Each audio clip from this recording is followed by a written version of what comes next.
Welcome friends, आज हम बात करने वाले हैं 2008 में आई एक adventurous movie journey to the centre of the earth के बारे में। तो बिना किसी देरी के चलिए शुरू करते हैं। मूवी की शुरुआत में हम मूवी के लीड कैरेक्टर ट्रेवर को देखते हैं, जो कि एक साइंस प्रोफेसर होता है। और तभी हमें पता चलता है कि ट्रेवर का भाई एक वोल्केनोलॉजिस्ट था जो 10 साल पहले अचानक गायब हो गया। वहीं ट्रेवर का भाई जिस प्रोजेक्ट पर काम कर रहा था, अब ट्रेवर उस प्रोजेक्ट को देखता है, जिसके बाद ट्रेवर उस लैब में आता है जहां वो अपने रिसर्च किया करता था। लेकिन तभी लैब का डायरेक्टर ट्रेवर से कहता है कि अब हम इस लैब को बंद कर रहे हैं क्योंकि लैब को चालू रखने के लिए हमें पैसों की जरूरत है। लेकिन अब इस प्रोजेक्ट पर कोई भी फंडिंग नहीं करना चाहता। वहीं ट्रेवर डायरेक्टर से कहता है कि उसने और उसके भाई ने इस प्रोजेक्ट पर काफी मेहनत की है, इसलिए आप इस लैब को इस तरह बंद नहीं कर सकते। लेकिन वहां पर डायरेक्टर उसकी कोई भी बात नहीं मानते, जिसके बाद ट्रेवर अपने घर आ जाता है जहां पर सभी सामान इधर उधर बिखरा पड़ा था। और तभी ट्रेवर के भाई की वाइफ एलिजाबेथ अपने बेटे शॉन को ट्रेवर के पास समर वेकेशन के लिए छोड़ने आती है, जिसमें शॉन ट्रेवर के साथ 10 दिनों तक रहने वाला था। और तभी एलिजाबेथ ट्रेवर को उसके भाई का कुछ सामान देती है, जिसके बाद ट्रेवर उस बॉक्स को खोलकर देखता है जिसमें उसे उसके भाई का कुछ सामान मिलता है। और तभी उसकी नज़र उस बॉक्स में रखी एक बुक पर पड़ती है जिसका नाम journey to the centre of the earth होता है, जो कि पूरी तरह एक फिक्शनल बुक होती है। मतलब इस बुक में जो भी लिखा था वो सच नहीं है। ट्रेवर शॉन से कहता है कि जब वो छोटा था तो उसका भाई उसे उस बुक को पढ़कर सुनाया करता था। ट्रेवर जैसे ही उस बुक को ओपन करता है तो उसे उस बुक में से उसके भाई के लिखे काफी सारे नोट्स मिलते हैं जो कि कोडिंग के फॉर्म में होते हैं। और तभी ट्रेवर की नज़र बोलीविया, मंगोलिया और हवाई के नोट्स पर जाती है जिन पर ट्रेवर प्रेजेंट टाइम में काम कर रहा था। जिसके बाद वो शॉन को लेकर सीधा अपनी लैब में आता है, जिसके बाद ट्रेवर अपनी कंप्यूटर स्क्रीन पर देखता है कि बोलीविया, मंगोलिया और हवाई की वोल्केनो लोकेशन बिल्कुल सेम है जो कि इस बुक में लिखी है। और तभी शॉन ट्रेवर से कहता है कि यहाँ 3 नहीं बल्कि 4 लोकेशन है।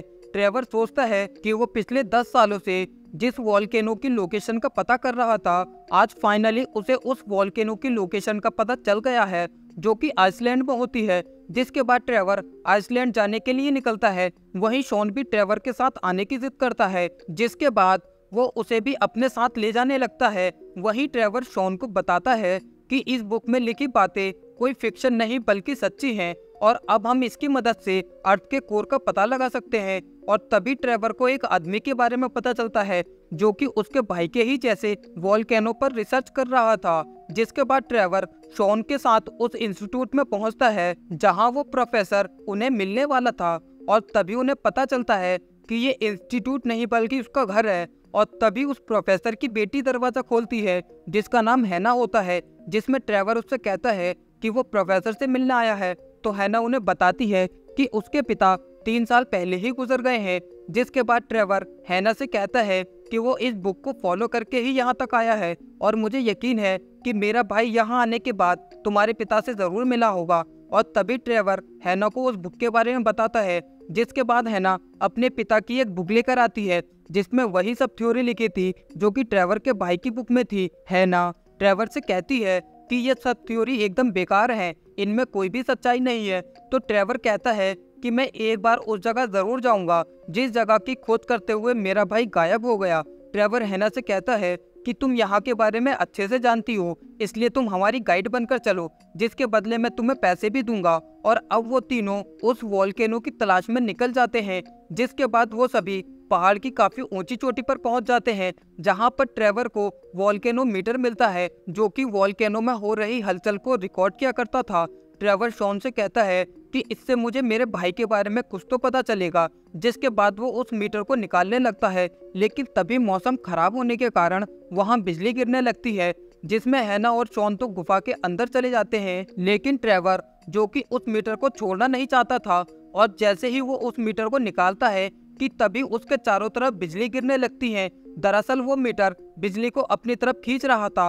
और तभी हैना उससे कहती है कि तुम इस मीटर को फेंक दो। जैसे ही ट्रेवर उस मीटर को फेंकता है कि तभी बिजली गिरने से वो मीटर ब्लास्ट हो जाता है। और इसी के साथ बिजली गिरने से जिस सुरंग के अंदर वो जाते हैं वो पत्थर गिरने की वजह से बंद हो जाती है। वहीं शॉन अपना फोन निकालकर सिग्नल चेक करता है और तभी वो देखता है कि उसके फोन में तो नेटवर्क ही नहीं आ रहे। और तभी ट्रेवर शॉन से कहता है कि तुम ज्यादा टेंशन मत लो, हम यहाँ से निकलने का कोई ना कोई रास्ता ढूंढ लेंगे। और तभी उन्हें सुरंग में दो रास्ते दिखाई देते हैं, जिसमें से वो तीनों एक रास्ते पर आगे बढ़ते हैं, जिसमें अब ट्रेवर के सामने एक खाई आती है और वो उसमें गिरने ही वाला होता है कि तभी हैना उसकी जान बचा लेती है। और तभी वो देखते हैं कि उनके सामने बहुत ही गहरी खाई है। और तभी हैना उन्हें बताती है कि अगर हम इस खाई को पार करते हैं तो हमें बाहर जाने का रास्ता जरूर मिल जाएगा।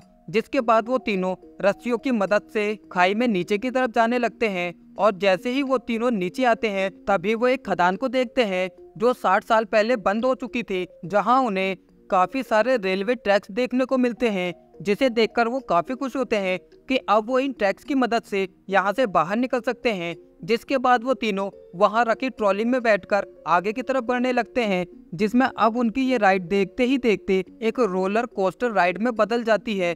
तभी हैना देखती है कि उसका ट्रैक खत्म होने वाला है। जिसके बाद वो ट्रेवर की ट्रॉली में आ जाती है और तभी ट्रेवर का ट्रैक भी खत्म होने वाला होता है, जिसमें वो किसी तरह ट्रॉली से कूदकर अपनी जान बचाते हैं। और तभी उनके पास शॉन आता है और वो देखता है कि जिस जगह उनकी ट्रॉली टकराई थी वहां से रोशनी आ रही थी। शॉन जैसे ही वहां जाता है कि तभी वो देखता है कि वहां काफी सारे हीरे हैं। ट्रेवर और शोना ये देखते हैं और कहते हैं कि शायद यहाँ इन्हीं हीरो की माइनिंग होती थी। तभी शॉन काफी सारे हीरे अपने बैग में रखने लगता है और तभी उन्हें आवाज आती है, जिसमें वो देखते हैं कि जहां वो खड़े हैं वो ज्वालामुखी से बना एक बहुत ही पतला पत्थर है, जिस पर थोड़ा ज्यादा वजन होने के कारण वो टूट सकता है। तभी ट्रेवर शॉन से कहता है कि तुम धीरे धीरे आगे बढ़ो, लेकिन तभी शॉन के बैग में से एक हीरा निकलकर वहां गिर जाता है, जिससे इन्हें महसूस हो गया था कि जिस जगह वो खड़े हैं वो अब टूटने वाली है। और तभी वो जगह टूट जाती है, जिसके बाद वो तीनों खाई में तेजी से नीचे गिरने लगते हैं। वहीं हजारों फीट नीचे गिरने पर भी इन्हें उस खाई का तल नहीं दिखाई दे रहा था।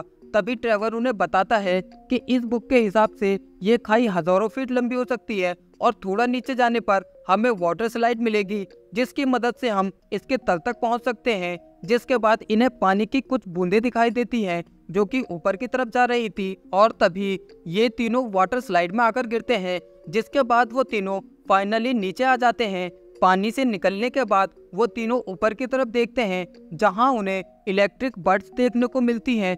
हैना ट्रेवर से पूछती है कि क्या तुमने इन्हें पहले भी देखा है? तो ट्रेवर हैना को बताता है कि मैंने इन्हें म्यूजियम में देखा है, क्योंकि इनकी प्रजाति 150 मिलियन साल पहले ही विलुप्त हो चुकी है।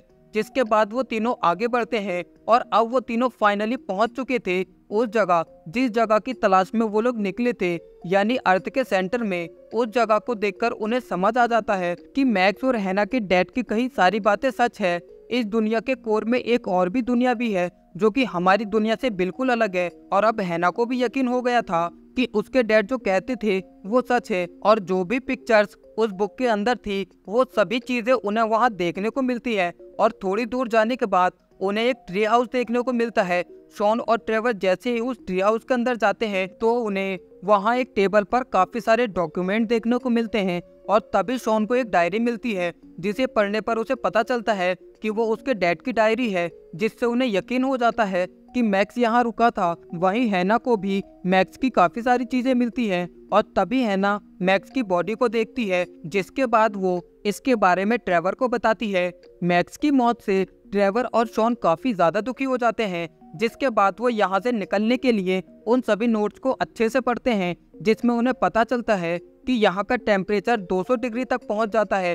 जिसमें शॉन देखता है कि अभी टेम्परेचर 95 डिग्री है। तो ट्रेवर उसे बताता है कि जब हम यहाँ आए थे तब ये टेम्परेचर 85 था, मतलब यहाँ का टेम्परेचर काफी तेजी से बढ़ रहा है, इसलिए हमें यहाँ से जल्दी ही बाहर निकलना होगा। जिसके बाद उन्हें एक रिवर्स जर्नी के बारे में पता चलता है, जिसकी मदद से वो यहाँ से बाहर निकल सकते थे। और अब वो तीनों उस झरने को पार करने के लिए एक बोट बनाने लगते हैं। और तभी हैना वहाँ रखे कपड़े को उस नाव में लगा देती है, जिससे वो उस झरने में और भी तेजी से आगे बढ़ पाएंगे। वहीं उस जगह का टेम्परेचर भी काफी तेजी से बढ़ रहा था। जिसके बाद वो तीनों अपनी नाव को झरने में लेकर जाते हैं और आगे बढ़ते हैं, जिसमें उनकी नाव हवा के बहाव के साथ काफी तेजी से आगे बढ़ रही थी। और तभी उन्हें पानी में कुछ दिखाई देता है, जिसमें हम देखते हैं कि उनके ऊपर काफी सारी खतरनाक मछलियां हमला कर देती है। उन सभी ने ऐसा पहले कभी नहीं देखा था। वो उन मॉन्स्टर मछलियों से बचने की पूरी कोशिश करते हैं और तभी हम देखते हैं कि वहाँ काफी बड़ी ड्रैगन जैसी फिश आ जाती है जो कि उन मॉन्स्टर मछलियों को खाने लगती है। वहीं वो फिश इंसानों को कोई भी नुकसान नहीं पहुंचाती, जिसके बाद वो अपनी नाव को दूसरी दिशा में मोड़ लेते हैं और तभी वहां तूफान आने से हवा काफी तेज हो जाती है, जिसमें अब शॉन पैराशूट को कंट्रोल करने के लिए उसकी दोनों रस्सियों को पकड़ लेता है। लेकिन हवा इतनी तेज होती है कि शॉन पैराशूट के साथ ही उड़ जाता है। ये देखकर ट्रेवर अब काफी उदास हो जाता है क्योंकि वो पहले अपने भाई को खो चुका था और अब शॉन भी उसके पास नहीं है। जिसके बाद हम शॉन को देखते हैं जिसे अब होश आता है और तभी उसके पास फिर से वो लाइटिंग बर्ड्स आ जाती है जो अब उसे आगे का रास्ता दिखाती है और तभी वो बर्ड शॉन को मैग्नेटिक फील्ड के पास ले आती है, जहाँ शॉन देखता है कि वहाँ काफी सारे पत्थर हवा में तैर रहे थे। मतलब यहाँ का मैग्नेटिक फील्ड काफी ज्यादा मजबूत है और अगर शॉन को किनारे तक पहुँचना है तो उसे उन पत्थरों से होकर गुजरना होगा जिनके नीचे काफी गहरी खाई थी। लेकिन शॉन हिम्मत करके उन पत्थरों पर आगे बढ़ता है, जिसके बाद वो फाइनली किनारे पर पहुंच जाता है। जिसके बाद हम ट्रेवर और हैना को देखते हैं जो उल्टे झरने की तरफ जा रहे थे और तभी वो दोनों एक जगह आराम करने के लिए रुकते हैं, जहां हैना ट्रेवर से कहती है कि हम शॉन को जरूर ढूंढ लेंगे और तभी कुछ मांसाहारी पौधे उन दोनों पर हमला कर देते हैं, जिसमें वो पौधे हैना को काफी बुरी तरह पकड़ लेते हैं और वो उसे मारने ही वाले होते हैं कि तभी ट्रेवर उन पौधों को जड़ से उखाड़ देता है। जिसके बाद वो दोनों फिर से आगे बढ़ते हैं। जिसके बाद हम शॉन को देखते हैं जो एक जगह पहुंचता है जहां काफी गर्मी थी और तभी शॉन वहां डायनासोर के कंकाल को देखता है, जिसे देखकर वो थोड़ा घबरा जाता है और अगले ही पल शॉन एक बड़े से डायनासोर को देखता है जो उस पर हमला कर देता है। शॉन उस डायनासोर से बचने के लिए आगे की तरफ भागता है और एक छोटी सी चट्टान में जाकर छिप जाता है, लेकिन वो डायनासोर शॉन का पीछा छोड़ने के लिए तैयार नहीं था। जिसके बाद हम ट्रेवर और हैना को देखते हैं जिन्हें उस उल्टे झरने पर जाने का रास्ता मिल गया था और तभी ट्रेवर हैना से कहता है कि मैं शॉन को ढूंढने के लिए जा रहा हूँ, तुम मुझे झरने के पास ही मिलना।